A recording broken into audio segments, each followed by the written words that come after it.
Conscience nouvelle, conscience nouvelle.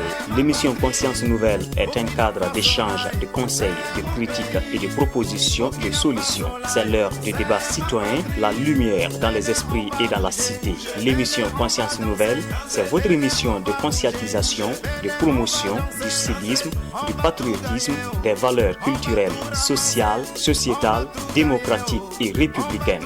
L'émission Conscience nouvelle est une production du mouvement Conscience nouvelle, une organisation de la société civile en vue de promouvoir la révolution des mentalités pour l'émergence d'un Burkina radieux. À l'animation, vos amis des ondes Yacinthe Ouedraogo, Marc Joseph Bazier, Patrice Tebi Ziba et Boussa Ouedraogo. Pour toute information, veuillez nous contacter au 64 21 32 37.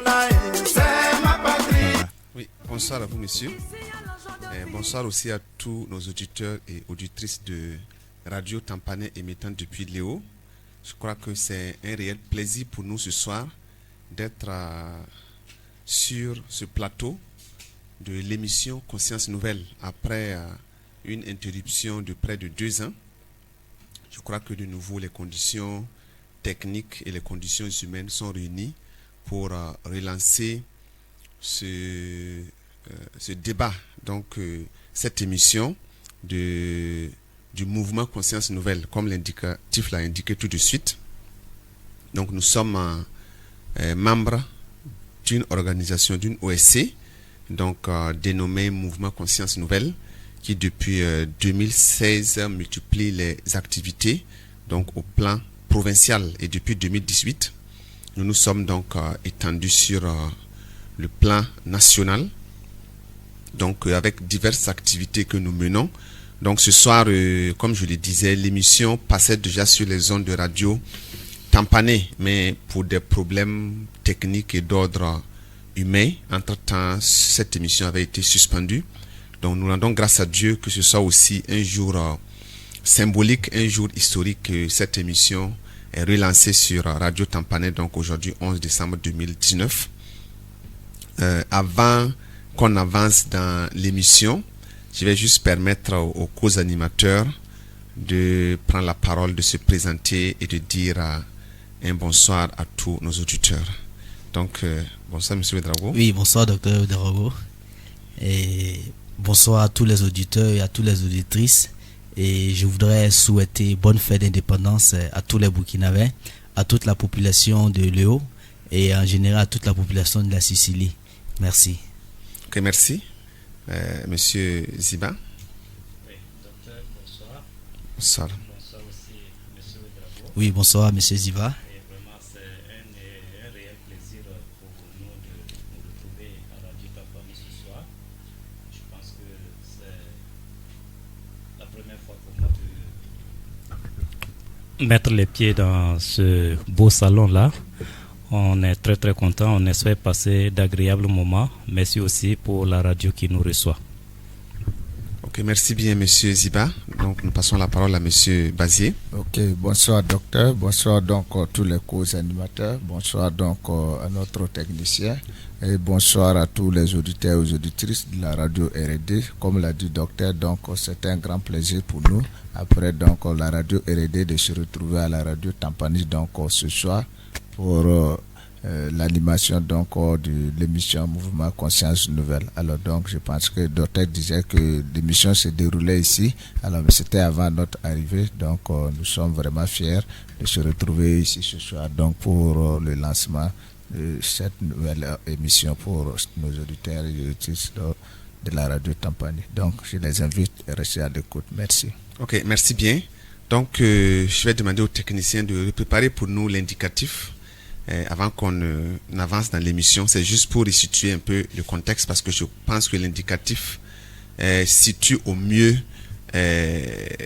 l'idéal même de cette émission. Voilà, donc comme je l'ai dit tantôt, nous sommes membres donc du mouvement Conscience Nouvelle. Nous travaillons à promouvoir des valeurs indispensables à la société burkinabé et aussi à la République dans laquelle nous sommes. Donc c'est des valeurs républicaines, des valeurs citoyennes, des valeurs sociales, culturelles, sociétales, des valeurs humanistes que nous défendons.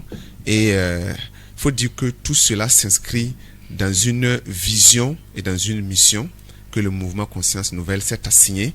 Donc ce soir, comme c'est, j'allais dire, une émission départ, après donc tant de temps écoulé, nous allons consacrer une partie donc de cette émission à situer la vision, le combat donc du mouvement Conscience Nouvelle. Et comme je le disais tantôt, nous sommes aussi aujourd'hui à un jour historique. Donc c'est la proclamation de la République donc de Haute-Volta depuis 1958. Donc ça fait maintenant plus de 60 ans, 61 ans que la République existe, mais 59 ans que nous avons notre indépendance. Donc c'est deux événements importants qui sont commémorés aujourd'hui. Alors nous ne pouvons pas passer silence cela, étant donné même que notre mouvement travaille à promouvoir les valeurs de cette République qui a été donc proclamée en 1958. Donc une part importante de l'émission sera consacrée aussi à un rappel historique sur le combat qui a été mené et sur aussi en tout cas l'importance de rappeler cette journée qui connote avec le patriotisme aussi que nous défendons. Donc merci.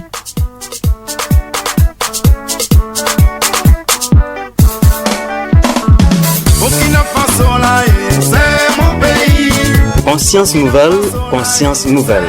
L'émission Conscience Nouvelle est un cadre d'échange, de conseils, de critiques et de propositions, de solutions. C'est l'heure du débat citoyen, la lumière dans les esprits et dans la cité. L'émission Conscience Nouvelle, c'est votre émission de conscientisation, de promotion du civisme, du patriotisme, des valeurs culturelles, sociales, sociétales, démocratiques et républicaines.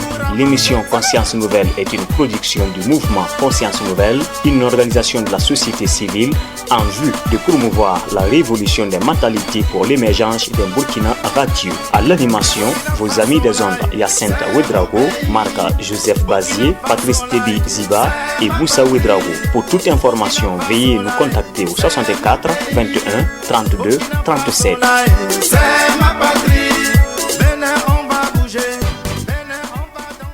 Ok, merci bien à la partie technique pour l'interlude qui vient encore de repasser. Donc nous lui disons grandement merci. Et comme je le disais tantôt, la première partie de l'émission sera consacrée juste à un rappel ou encore à situer un peu le combat, la vision du mouvement Conscience Nouvelle. Et après moi, je crois que chacun de nous prendra la parole pour compléter ce que je vais dire, pour permettre à nos auditeurs de comprendre un peu aussi l'émission qui va se dérouler tous les mercredis de 21h à 22h. Ce soir, il y a un retard qui s'explique par la coupure électrique que donc la ville de Léo a connue. Donc c'est de 21h à 22h, mais ça sera animé 2 fois dans le mois parce que le mercredi prochain, chaque mercredi, l'émission va repasser au mercredi suivant en rediffusion. Cela aussi est lié à notre calendrier qui est un peu chargé. Donc comme c'est un début, nous voulons espacer les choses. 2 émissions dans le mois, 2 émissions rediffusées 2 fois. Voilà. Avec l'avancement, si le temps nous permet, nous pourrons carrément faire chaque semaine et trouver un autre créneau pour rediffuser cette émission. Il faut aussi préciser que l'émission est interactive. On aurait même voulu que elle soit interprétée en moré et en nouni. Comme c'est un début, nous allons d'abord en français, mais avec le temps, si les moyens nous permettent, nous allons ce qui sera dit en français sera traduit en nouni et puis en moré. Comme je l'ai dit, c'est une émission interactive. Une partie du temps donc est consacrée à l'intervention de nos auditeurs qui peuvent participer à l'émission en apportant des éclaircissements ou bien en posant des questions, parce que c'est une émission citoyenne, c'est un débat citoyen, tout pour que notre pays aille donc de mieux en mieux. Voici donc le principe de l'émission. Maintenant, parlant du mouvement Conscience Nouvelle, comme je l'ai dit, c'est une OSC, une organisation, la société civile. C'est pour dire que c'est une structure qui est apolitique, qui est laïque. Notre centre d'intérêt, c'est la société, son mieux-être, son bon fonctionnement, parce que nous sommes des individus qui formons donc cette société. Donc, étant dans cette société que nous formons, nous devons vivre en paix, nous devons vivre dans la cohésion, dans l'entente, dans le dialogue et aussi dans le pardon, parce que les frustrations ne manquent pas. Donc l'émission vient pour participer à cela. Voilà. Sans oublier aussi que, comme je l'ai dit, nous sommes dans un mouvement et comme son nom l'indique, le mouvement Conscience Nouvelle a pour champ de bataille la conscientisation. Parce que nous sommes allés du principe que la vie d'un homme est déterminée par la conscience qu'il habite. Et on a aussi fait cette remarque que dans notre pays, depuis 2-3 décennies, la valeur intrinsèque qui définissait le Burkinabé, qui est le patriotisme, qui est l'intégrité, ces choses-là sont en train de se volatiliser. Alors, nous avons pensé que pour trouver des solutions à la société, il faut partir de la conscientisation. La morale qui agonise, le patriotisme ou encore le civisme qui ont pris de sérieux coups. Alors, nous avons dit, il faut le remède de la société est la conscientisation. Il faut changer les mentalités tournées vers la perversité, tournées vers la corruption, tournées vers la paresse, surtout la jeunesse qui s'engage dans l'incivisme, qui s'engage dans la drogue et dans la sexualité abusive, qui s'engage dans les raccourcis. Voilà. Et quand on parle d'incivisme, ça regroupe beaucoup de choses. Il y a la circulation routière, il y a donc l'incivisme fiscal, il y a l'incivisme d'État, il y a donc l'incivisme même scolaire, voilà, les feux rouges qui ne sont pas respectés, et les casses, il y a beaucoup de choses. Voilà. Et nous avons donc pour bataille la révolution de toutes ces mentalités de la jeunesse et disons même de l'ensemble des Burkinabés.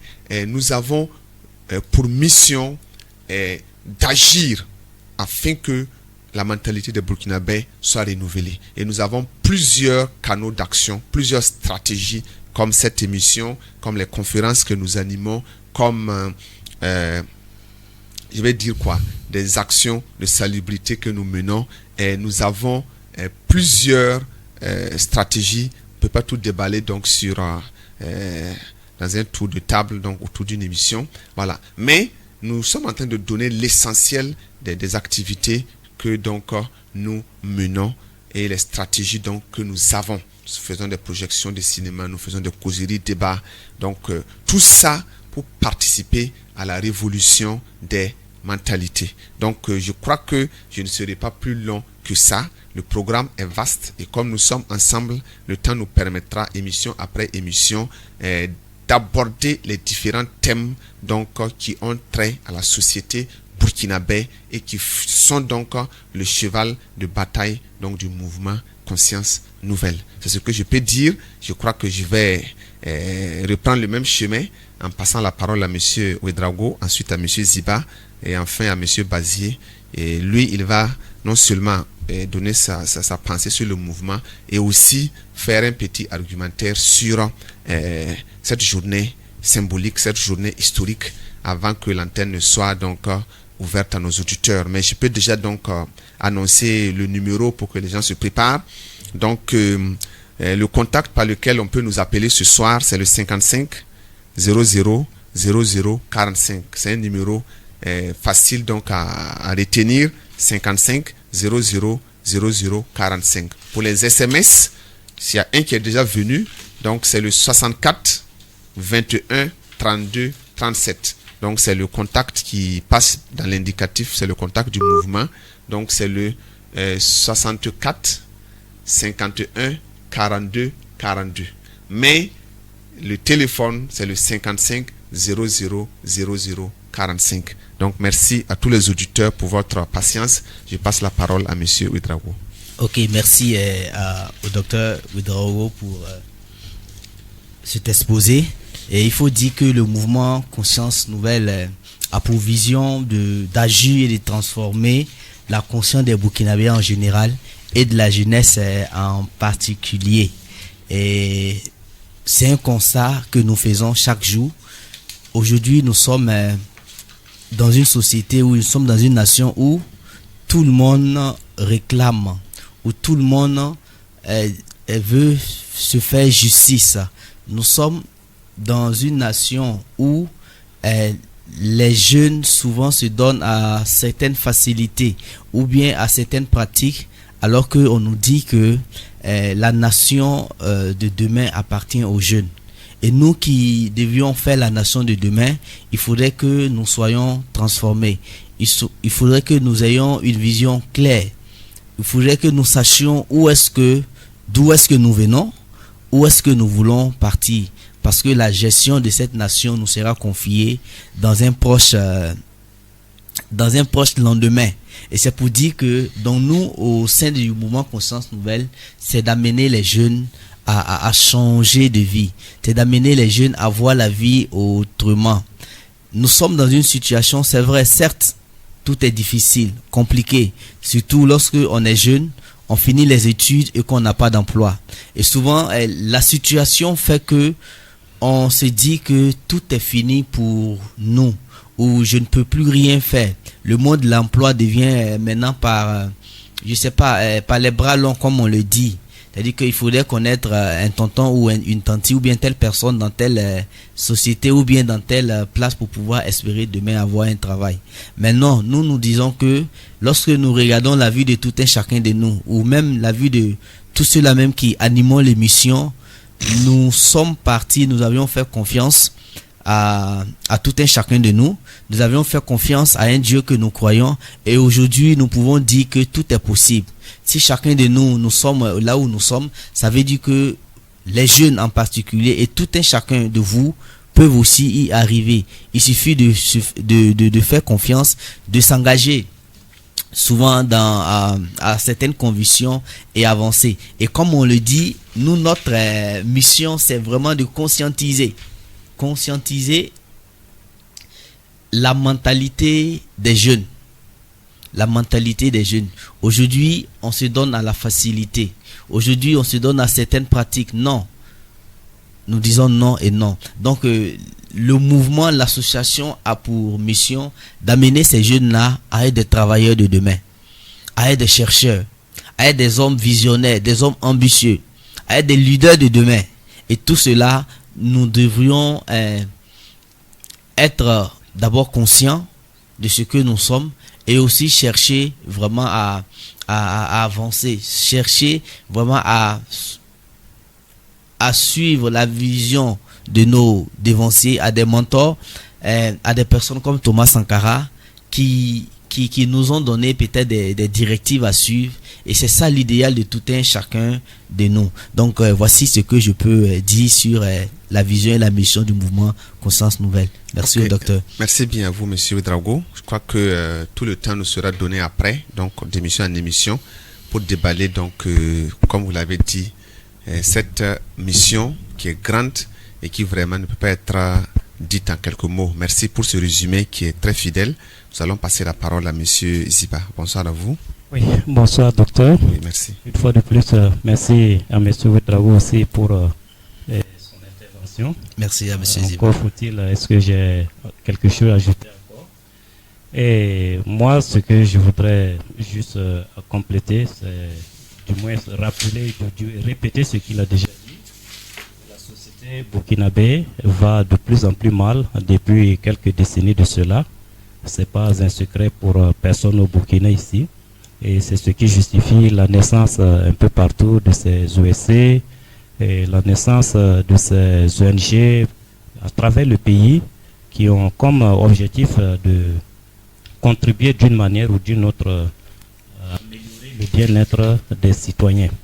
Et au sein de ces mouvements-là, il y a au niveau de la Sicile ce mouvement Conscience Nouvelle qui a pris naissance et qui est par là devenu, rien que l'année passée, dans le mois de mars, je crois bien, une structure d'envergure nationale.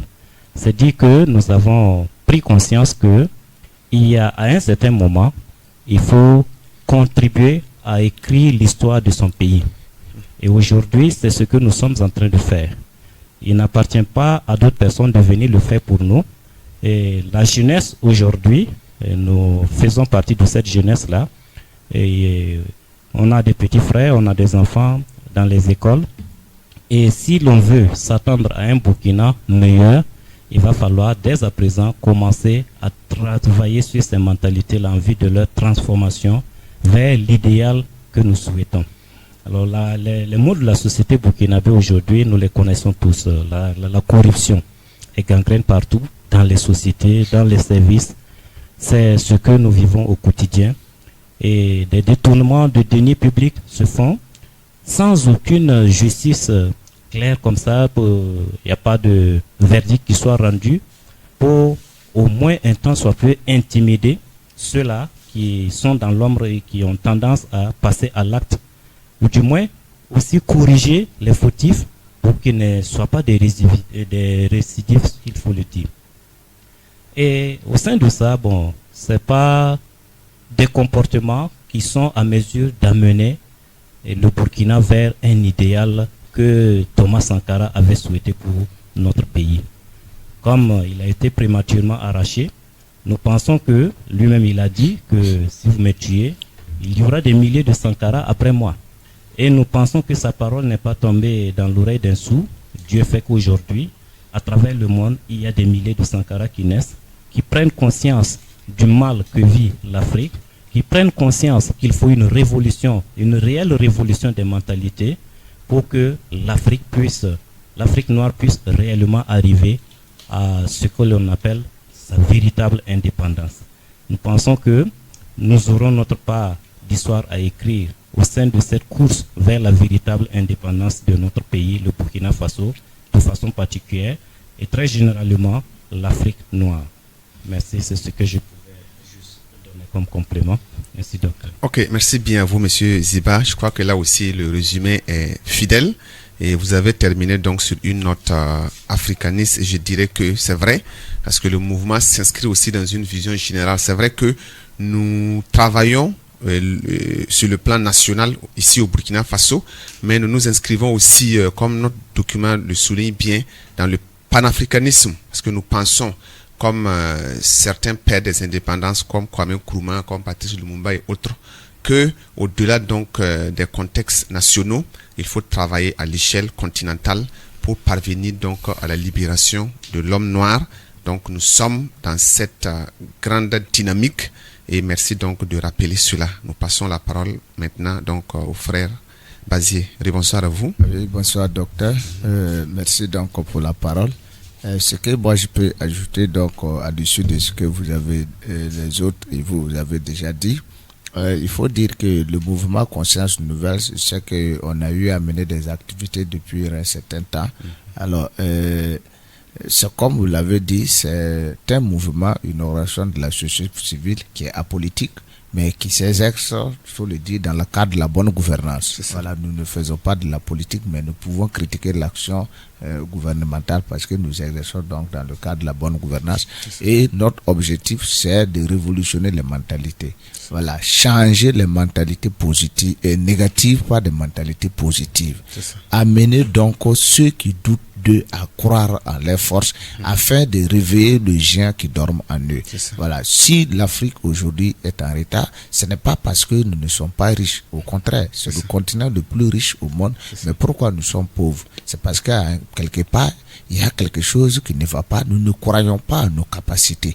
Et nous pensons que c'est l'autre qui viendra faire ça pour nous. Voilà l'objectif donc du mouvement Conscience Nouvelle qui veut pour révolutionner la mentalité donc des populations. Parce qu'aujourd'hui, ce qu'il faut pour notre pays et pour l'Afrique et pour la jeunesse, c'est un changement de mentalité. Et ce changement de mentalité doit s'opérer à tous les niveaux. Alors, lorsque les gens parlent, ils disent que le Burkinabé avant c'était ça. Pourquoi aujourd'hui il est devenu comme ça? C'est parce que à quelque part il y a eu du relâchement. Alors donc, nous nous inscrivons dans l'objectif pour que les Burkinabés de demain, on puisse dire voilà ou comment ils sont, voilà ce qu'il faut faire. Nous sommes fiers de cette génération. Et je pense qu'on le dit souvent, chaque génération a sa page d'histoire à écrire. Ce que nous vivons aujourd'hui, ce sont nos aînés qui ont écrit les pages histoire. Alors, elle est positive, elle est négative, le jugement appartient à tout un chacun. Mais nous pensons qu'il y a des insuffisances et qu'il faut corriger. Et c'est pour cela que nous sommes engagés dans le combat pour changer cela, pour corriger donc ces insuffisances. Merci. Ok, merci bien. Je crois que M. Bazier a touché aussi du doigt une autre facette du mouvement Conscience Nouvelle. Quand il dit que chaque génération a une page à écrire, ça me rappelle ce que disait aussi Joseph Kizerbo. Chaque génération a des pyramides à construire. Donc la pyramide du mouvement Conscience Nouvelle, c'est de réveiller la jeunesse. Comme il a aussi dit, il y a un géant en chaque personne qui sommeille, et tant que ce géant ne se réveille pas, les exploits ne pourront jamais se manifester. Je crois que dans le document, nous faisons surtout allusion à Martin Luther King, qui disait que I have a dream. Et nous faisons aussi référence à Nelson Mandela, qui disait que qui devait lutter et vaincre l'apartheid donc en Afrique du Sud. Et si ces gens-là ont pu atteindre leur objectif, nous pensons que même si nous semblons manquer de moyens, peu importe cela, nous allons donc nourrir ces mêmes rêves et nous avons foi en nous-mêmes que notre combat est noble et que quoi qu'il arrive, nous allons donc parvenir à la victoire.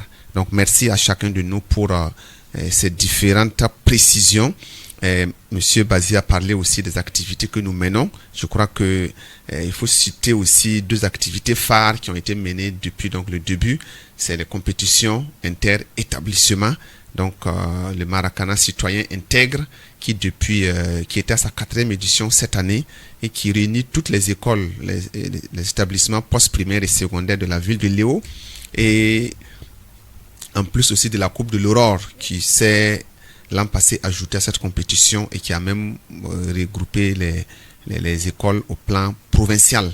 Il y a eu aussi la production des cartes CNIB que nous avons pu lancer en mai passé et qui avait permis à plus de 1000 citoyens donc burkinabés, surtout de la Sicile, de pouvoir produire facilement et à faible coût aussi donc une carte qui à bien des égards est une pièce indispensable pour les citoyens. Donc je crois que nous n'allons pas être plus long que ça pour la première partie. Je vais dire le premier thème sur la présentation du mouvement Conscience Nouvelle.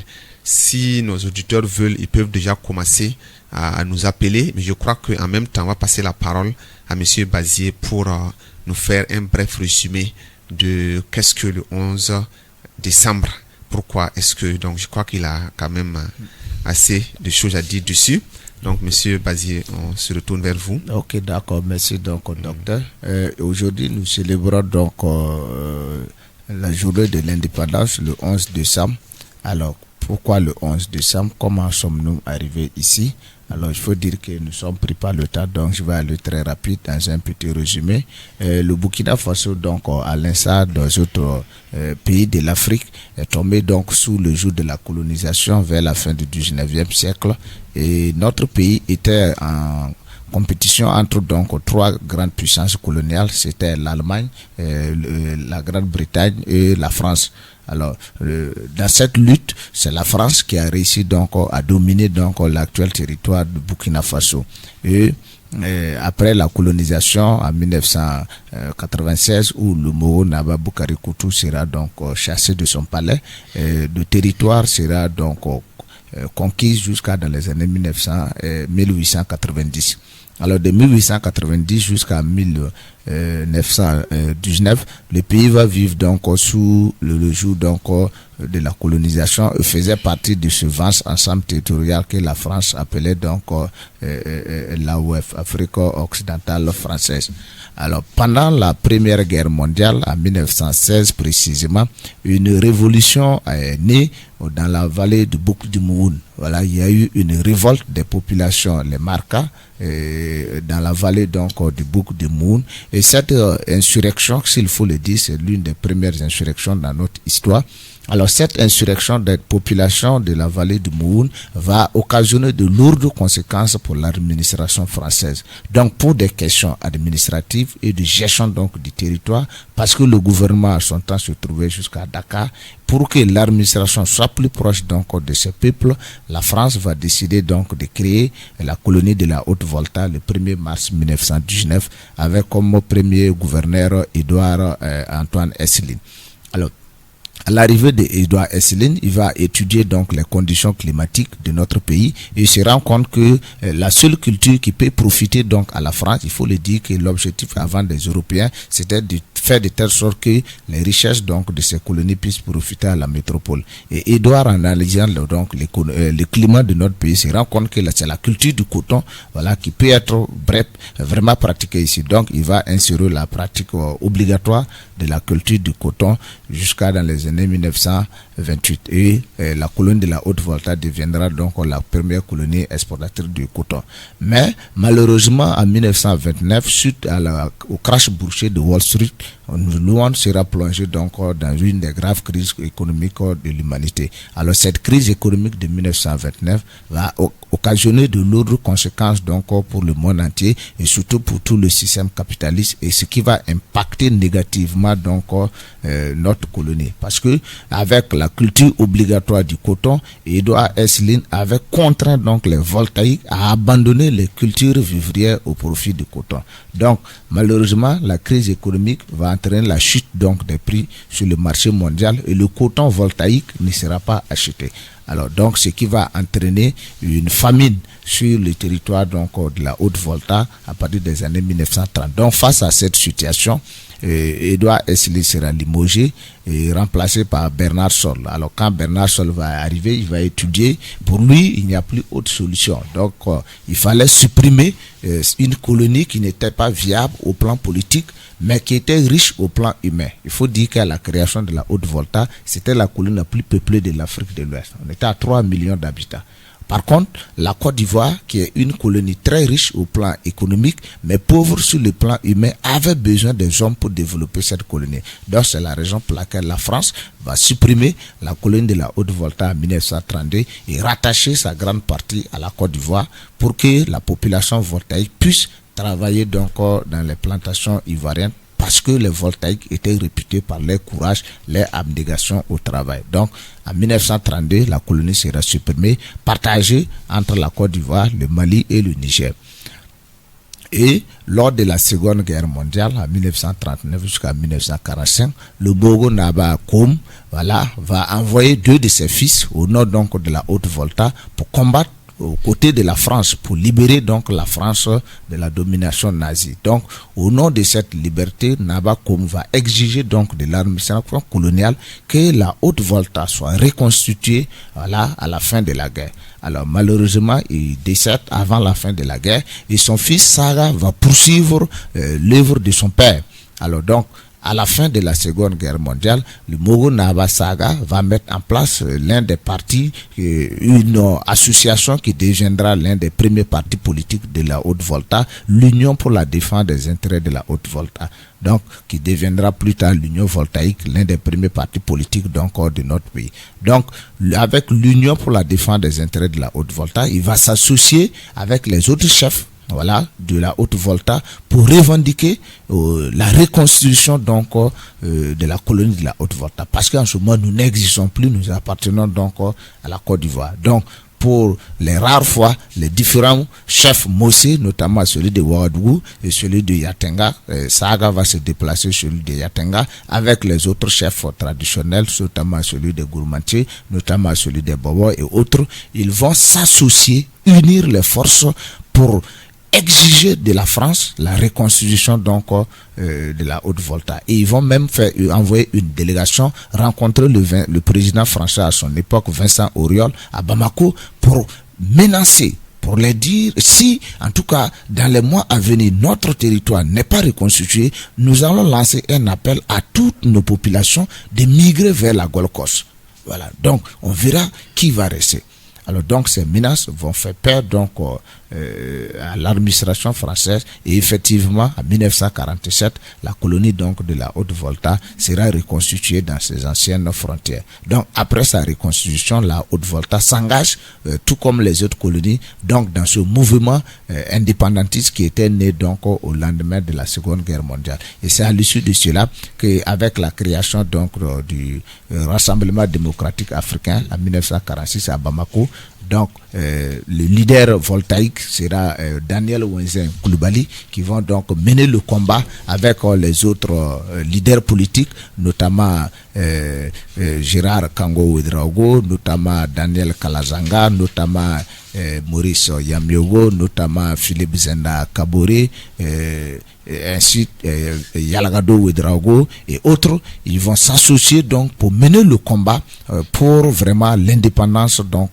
de la colonie. Donc la colonie s'engage tout comme les autres colonies dans le cadre donc d'abord de l'Union française. Ensuite, après l'Union française, nous sommes allés donc à la loi cadre. À la loi cadre, on allait à la communauté.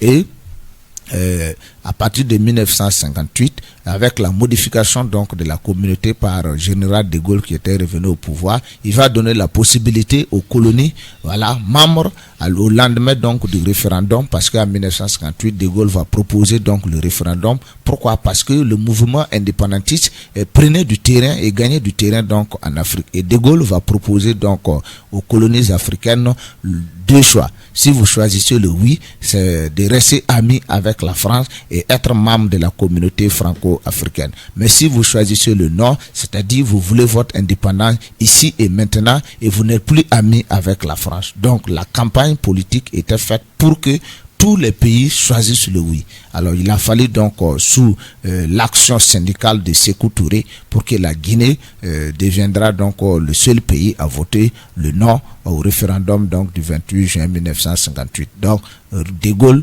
va s'énerver donc contre Sékou Touré. Voilà, pour lui c'était un mauvais élève. Voilà, donc d'ici là la Guinée deviendra donc l'un des premiers pays indépendants en 1958 et la France va se séparer et va entreprendre donc toute sa politique de sabotage pour le développement de la Guinée.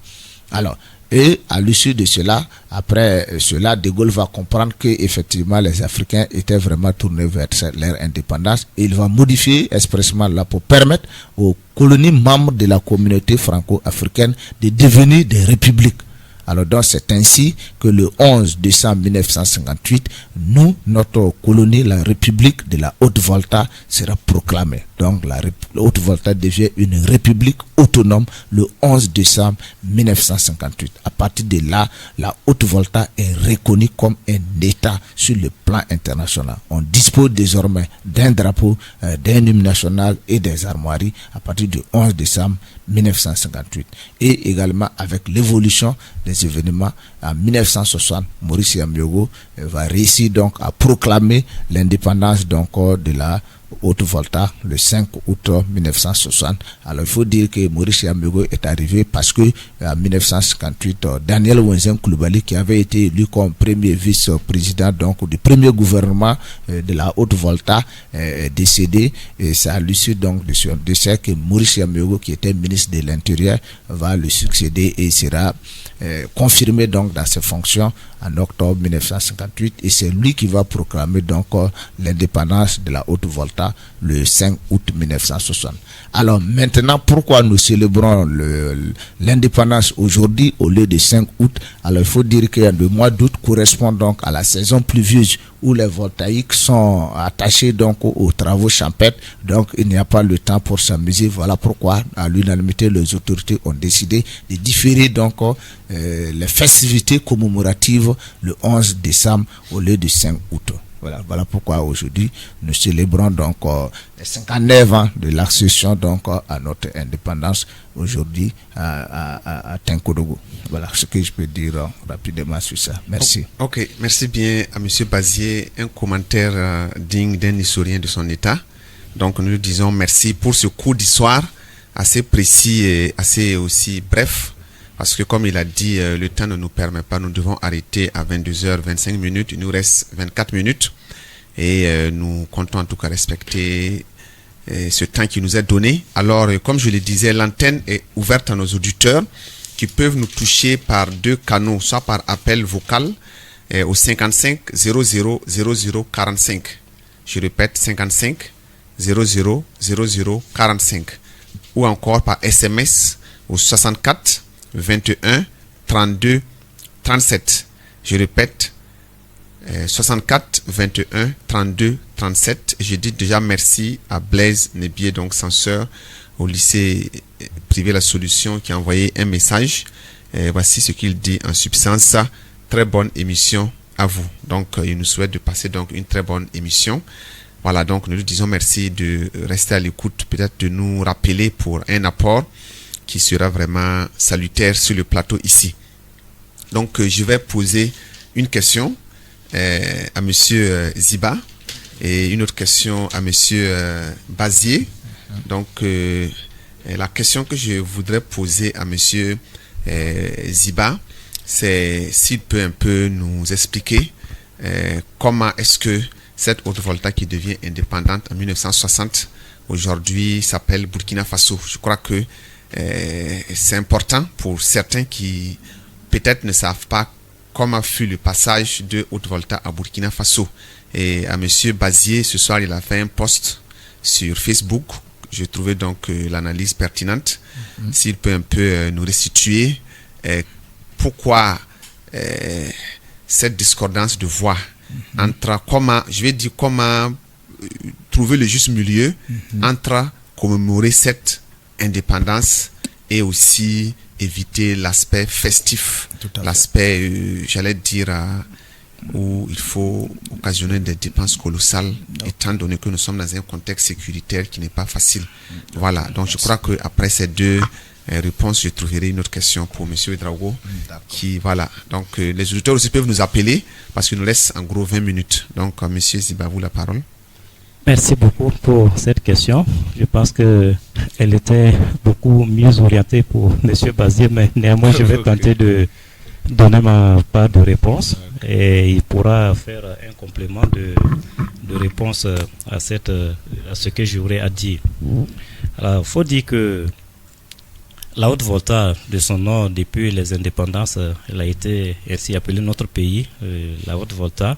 Et c'est à l'arrivée du président Thomas Sankara que nous avons pu donc accéder, grâce à l'arrivée du président Thomas Sankara, un appel on nous signale. Allô, bonsoir. Donc l'auditeur est parti, donc nous espérons qu'il va nous rappeler. Ok, allez-y. D'accord, merci.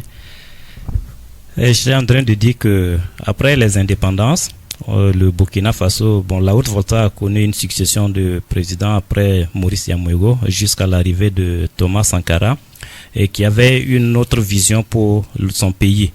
Et très rapidement, arrivé au pouvoir en 1983, et 4 août 83, à peine un an après, la haute volta a dû changer de nom et il a donné comme nom à son pays un nouveau nom, sur le Burkina Faso, et qui, selon l'histoire, Burkina Faso, c'est une composition de deux langues, Burkina qui serait dérivé du peul et Faso qui répond beaucoup plus du Dioula, qui veut dire maison ou bien la patrie, si je ne me trompe pas. Alors, cette appellation Burkina Faso fait donc la tradition. Il y a beaucoup de. On pense que c'est un peu du Moré, on penserait aussi que c'est un peu du Fofulde, mais je pense que M. Bazier va compléter ce que je vais beaucoup plus nous éclairer. Oui. Donc, c'est à l'arrivée de Thomas Sankara que nous avons pu accéder à ce changement de nom-là, le changement de nom de Haute Volta à Burkina Faso. Du même coup, les couleurs du pays aussi ont connu un changement. Du drapeau noir, blanc, rouge que l'on a connu sous la Haute Volta, on est passé au drapeau rouge, jaune, vert. Et c'est depuis le 1984, 4 août 84, que ce changement-là est intervenu dans notre pays et nous portons désormais le nom Burkina Faso. Voilà ce que je peux donner comme élément.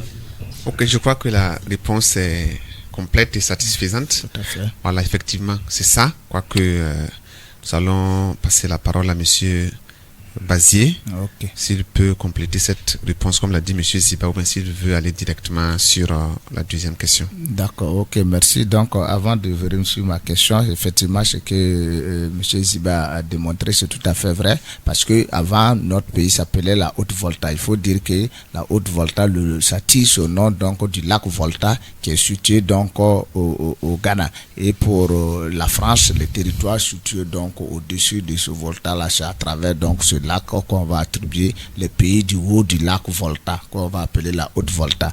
Alors, lorsque Sankara est arrivé, pour lui, son nom ne signifie rien.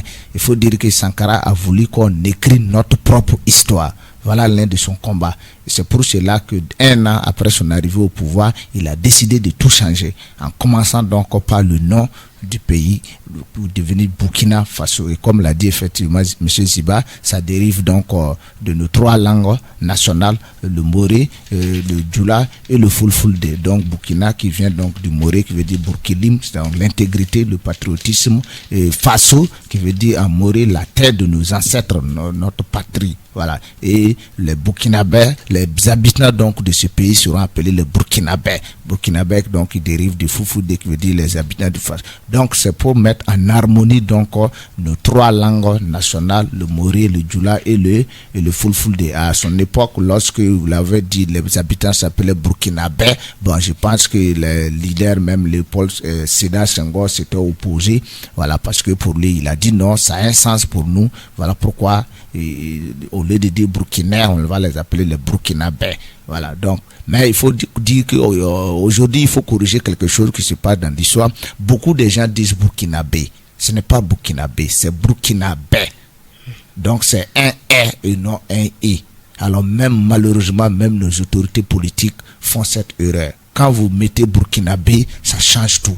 Ce n'est pas ça, ce n'est plus le même mot, c'est Burkinabé. Voilà, donc, merci donc à M. Ziba. Alors, pour revenir à la question qui m'a été posée, notre célébration, notre indépendance mérite d'être célébrée avec les différentes festivités que nous avons aujourd'hui. C'est très difficile. Alors ce matin, effectivement, j'ai fait un post sur les réseaux sociaux. J'ai dit commémorer les 59 ans de notre accession à la souveraineté, oui. Mais célébrer la fête de l'indépendance, non. Oui, pourquoi? Parce que il est quand même bien de rappeler donc à la nouvelle génération que 59 ans de cela, des hommes se sont battus. Il y a eu des gens, des leaders qui se sont sacrifiés pour qu'aujourd'hui nous ayons notre territoire.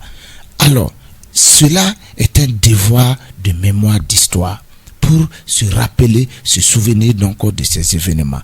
Mais la fêter aujourd'hui en dépensant des milliards pour célébrer juste cette journée, je dis non. Pourquoi non?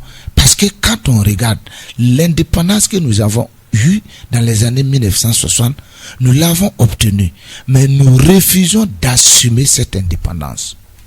Nous ne l'assumons pas. Et les actes, nos comportements, nos paroles, cela fait qu'il est très difficile pour que nous sachions réellement que nous ne sommes pas indépendants. On ne peut pas être indépendant politiquement sans l'être financièrement. Aujourd'hui, les pays de l'Afrique de l'Ouest, notamment les 8 pays de l'UEMOA, sont engagés dans une bataille avec la France pour l'abolition du franc CFA.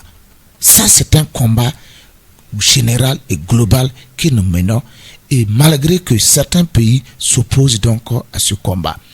Et aussi, en plus de cela, quand on prend le contexte national, je l'ai dit depuis l'année passée, notre situation ne sied pas. Et je me rappelle très bien l'année passée, à la date du 11 décembre, pendant qu'on célébrait la fête, au même moment, il y avait une émission en direct sur RFI où j'ai écouté à son temps le ministre de la Défense français Jean-Yves Le Drian qui disait ce même jour, le 11 décembre 2018, que les événements qui se préparent pour le Burkina Faso, le président ne semble pas être au courant. Et que ce qui va se passer pour 2019 sera pire par rapport à 2018 et que les autorités burkinabées ne prennent pas la mesure de la gravité de la situation, mais ils préfèrent célébrer ou fêter à Manga. Voilà les propos de Jean-Yves Le Drian. Alors, et là j'ai dit attention, il fallait que nous nous ressaisissions. C'est vrai, les gens accusent, quand on parle, les autorités disent non, on a fait dans telle région, si on ne fait pas dans telle région, les gens vont se plaindre. Mais je le dis, c'est le pouvoir de s'assumer. Si on regarde aujourd'hui, est-ce que nous sommes indépendants? Réellement, dans la pratique. Sur le papier, oui, mais dans la réalité, c'est faux. Nous ne le sommes pas, parce que toutes nos décisions nous sont dictées par la France. Et j'en veux pour preuve, le 16, où le président français Emmanuel Macron convoque. Bon, d'autres disent invité. Moi, je n'appelle pas ça invité, mais c'est une convocation. C'est comme un chef qui convoque ses préfets pour qu'ils viennent s'expliquer. Parce qu'aujourd'hui, il y a un sentiment anti-français qui est contre la présence française dans les pays du G5 Sahel. Alors, Macron convoque donc nos dirigeants pour qu'ils viennent s'expliquer, pour qu'ils viennent clarifier leur position, pourquoi leurs peuples sont contre la présence des soldats français pendant que ces soldats français meurent pour protéger ces peuples. Alors, moi, je dis non, ça c'est un acte de gravissime dans la géopolitique internationale et dans la diplomatie. Et tous les spécialistes de la diplomatie, je ne suis pas un spécialiste, tous les spécialistes nous disent non, les choses n'ont pas respecté les règles de l'art. En tant que président, le président français Emmanuel Macron devait passer par les canaux diplomatiques pour faire passer le message à nos dirigeants. Ce n'est pas en conférence de presse devant une question des journalistes lors du sommet de l'OTAN qui s'est tenu donc à Londres, où le président Macron, qui est en perte de popularité au sein de l'Union européenne, veut faire redorer son image. Et c'est là qu'il a dit aux journalistes qu'il convoque donc le président des G5 Sahel à venir s'expliquer, à venir se clarifier leur situation. Ça, c'est un acte déjà qui montre que nous ne sommes pas indépendants. Pour savoir que nous sommes indépendants, nos dirigeants doivent refuser. S'ils refusent, là, moi, je pense, déjà, nous commençons à assumer nos indépendants. Mais est-ce qu'ils auront le courage de refuser? Ça, c'est un. Deuxièmement, dans le contexte actuel, la cérémonie s'est déroulée à Tinkodogo. Pendant que ce temps, à Manga, rien que seulement, dans le mois de novembre, on parle de plus de 10 000 déplacés, selon le HCR. 10 000 déplacés, et selon le même HCR, toujours à l'est, il y a des zones où le HCR n'arrive plus à ravitailler les vivres. Parce que c'est un tronçon qui est coupé entre l'État burkinabé et les terroristes. Et les populations sont prises en otage. Et ils n'arrivent plus à assurer, à accompagner, à acheminer les vivres vers ces populations. Ce qui va déboucher certainement sur une crise humanitaire. Est-ce que nous pouvons aujourd'hui, dans ce même contexte, dépenser des milliards? Je n'ai pas encore le budget utilisé pour cette année, mais je pense que d'ici demain, autour de 25 milliards. Voilà, autour de 25 milliards. 25 milliards pour juste une journée d'aujourd'hui. Moi, je doute fort. Est-ce que nous savons réellement ce que nous voulons? Je prends le cas du Japon. En 1945, le Japon a subi le bombardement de Hiroshima et Nagasaki, le 5 août et le 9 août. Et en 1945, le Japon n'était rien. Le Japon était classé parmi les dernières nations au monde après avoir été bombardé sur Hiroshima et Nagasaki. Mais de 1950 jusqu'à 1991, le Japon est passé de la dernière place à la 3e puissance mondiale. Et aujourd'hui, tout le monde prend l'exemple du Japon. C'est des gens qui ont assumé leurs indépendances. Nous célébrons 59. Nous ne le sommes pas. On ne sait pas d'infrastructure, pas d'école, pas d'hôpital. Lorsqu'on est malade, il faut évacuer en France. Bon, je pense que, à mon avis, c'est du gaspillage et nous pensons qu'il faut changer cela. Voilà, merci. Ok, merci bien, M. Bazi. On est pris par le temps. Il nous reste 9 minutes. Je crois que ce qu'il dit est assez intéressant.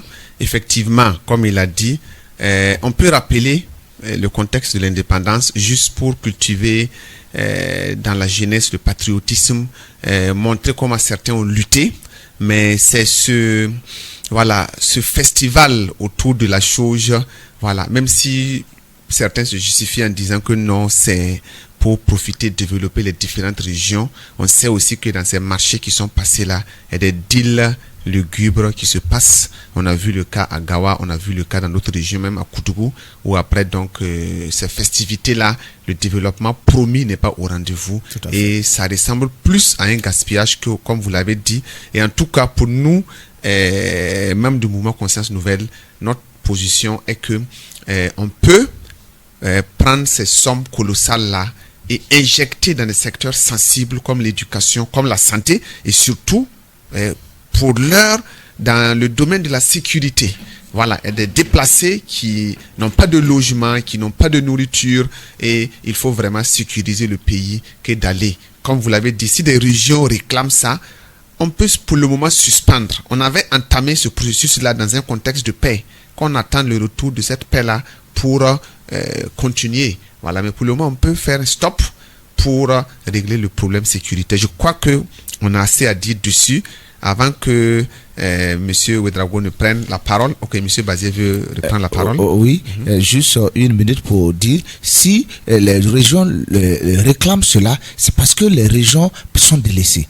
Et pour les régions, c'est le seul espoir d'avoir aussi des infrastructures. Et moi, je me dis, dans la vision d'un dirigeant, lorsqu'on veut développer un pays, on connaît le nombre de provinces. Nous avons 45 provinces. Si on vote un budget pour l'économie nationale, je pense que ce budget peut être réparti.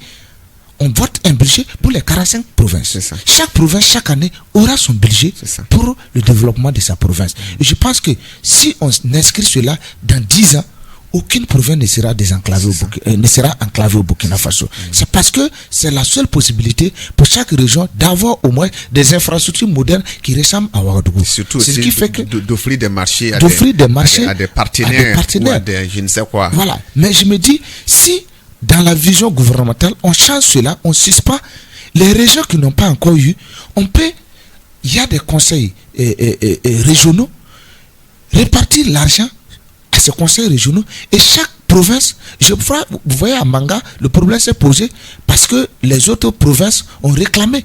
Au lieu qu'on vienne investir tous les 25 milliards à Manga, il fallait les répartir pour que les autres provinces en profitent. Je prends par exemple le cas de Koudougou, qu'on a célébré en 2012. Qu'est-ce que Léo a eu? Presque rien. Presque rien. Les infrastructures qu'on a laissées à Koudougou, ça sert à quoi? Absolument rien. Ça aussi. C'est les lézards et les serpents qui dorment dans ces maisons. Ok, on a trop à dire. Donc, je crois que l'inspiration est là. Voilà. C'est comme vous l'avez dit, c'est aussi une pression parce que le pouvoir en place peut-être craint que si c'est suspendu, ça va jouer sur l'électorat. Parce que ça va créer des frustrations. Voilà, j'ai une question à poser à Monsieur Ouedraogo. Okay. Comme nous avons 2 thèmes au programme, on ne va pas oublier aussi la vision du mouvement Conscience Nouvelle. Ma question est juste ceci. Le mouvement Conscience Nouvelle, MCN, a pour slogan, notre devise, c'est changeons le monde. Voilà, le monde depuis donc là où nous sommes jusqu'aux 4 coins du monde. Et ma question, est-ce que cela est possible? Parce que beaucoup nous approchent et disent que vous êtes trop ambitieux, vous n'êtes pas réaliste. Monsieur Ouedraogo, qu'est-ce que vous leur dites? Est-ce que cela est possible dans un Burkina Faso et dans un monde en pleine perversion? Et avant que vous ne répondiez à la question, je crois qu'on a reçu des SMS. Je vais permettre à M. Ziba de les livrer au public. Merci bien, docteur. Je crois effectivement nous avons reçu 2 SMS. Le premier dit ceci: je suis élève au lycée La Solution. Je vous remercie. Je suis trop d'accord avec M.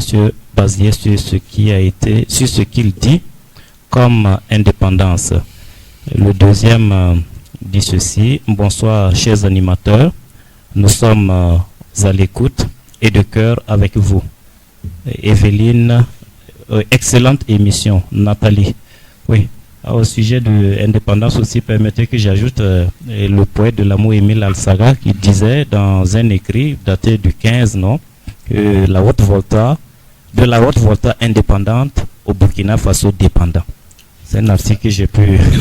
Ok, oui, je crois qu'un dernier SMS. Donc, merci à M. Ziba pour la pensée. L'SMS dit: bonsoir, cher docteur et compagnie.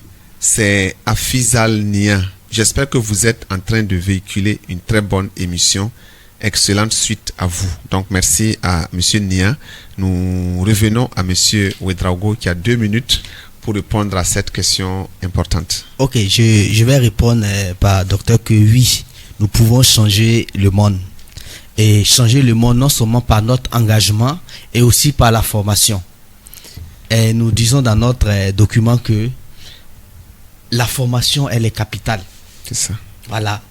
Et elle consiste à équiper les jeunes à savoir d'un savoir intellectuel et moral, d'un savoir-faire et de leur doter de tous les bagages intellectuels, techniques et technologiques.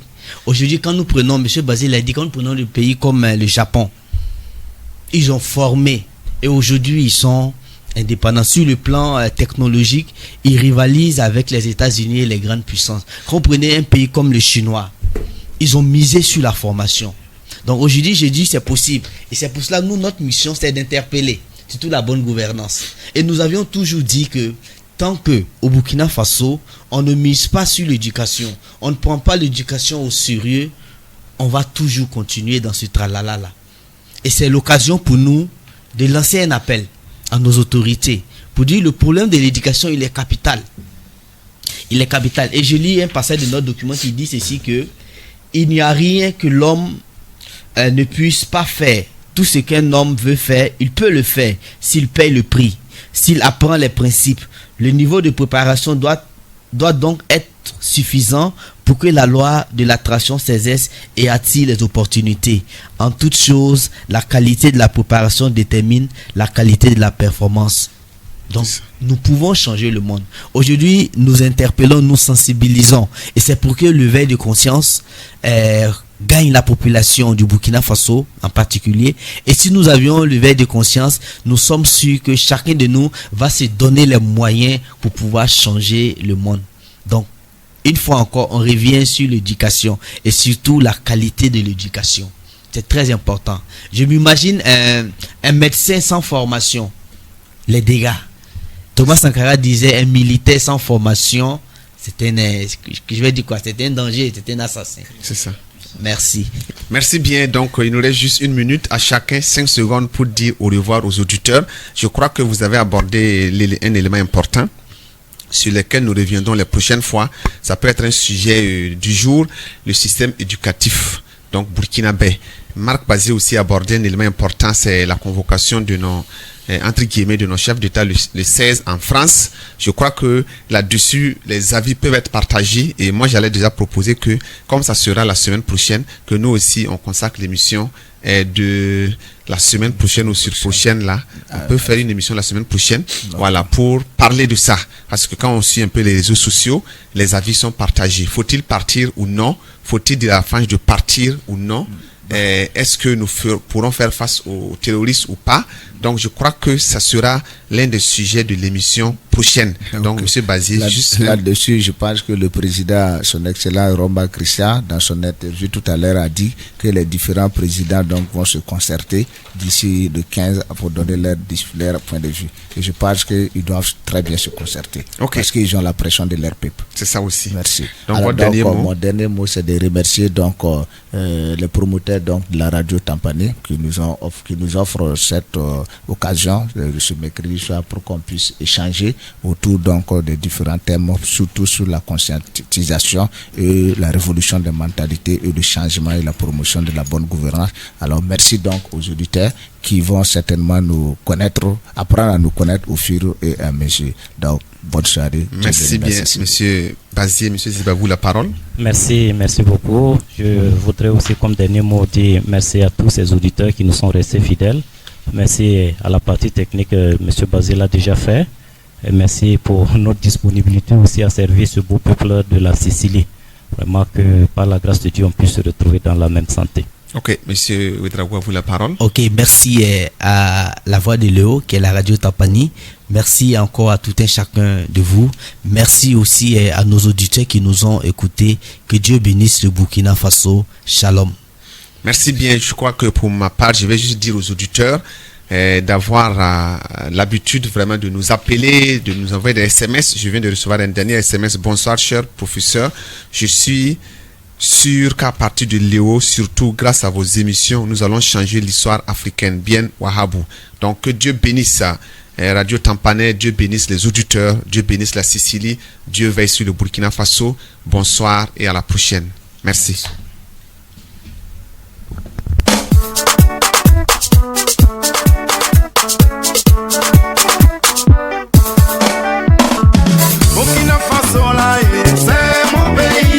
Conscience Nouvelle. L'émission Conscience Nouvelle est un cadre d'échange, de conseils, de critiques et de propositions, de solutions. C'est l'heure du débat citoyen, la lumière dans les esprits et dans la cité. L'émission Conscience Nouvelle, c'est votre émission de conscientisation, de promotion du civisme, du patriotisme, des valeurs culturelles, sociales, sociétales, démocratiques et républicaines. L'émission Conscience Nouvelle est une production du mouvement Conscience Nouvelle, une organisation de la société civile en vue de promouvoir la révolution des mentalités pour l'émergence d'un Burkina radieux. À l'animation, vos amis des ondes Yacinthe Ouedraogo, Marc Joseph Bazier, Patrice Tebi Ziba et Moussa Ouedraogo. Pour toute information, veuillez nous contacter au 64 21 32 37. C'est ma patrie, on va bouger.